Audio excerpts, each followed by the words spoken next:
सकाळ झाले, आता तू काय पिणार? चहा पिणार. चहा बनव. चला बनव. येणार पातील आणि त्याच्यावर ना 1 कप ना पाणी टाकू, अजून ना अर्धा कप पाणी टाकू. त्यात आपण साखर टाकूया 2 चमचे.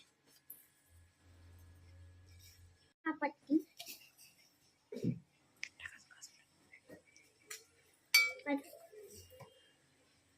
असं ठेवायचं आणि उकळू द्यायचं. चहा उकळला आहे. आता आपण त्याच्यात 1 कप दूध टाकूया. तर एक ग्लास दूध टाकूया. मस्त कडाकड चहा रेडी झालीये. आपण आता तिला गाळून घेणार. कडक कडक चाय तयार झाली आणि त्याच्यासोबत स्नॅक. चला जाऊया तिच्या. थँक्यू. सांग कसं झालं? मस्त झालंय. एकदम कडक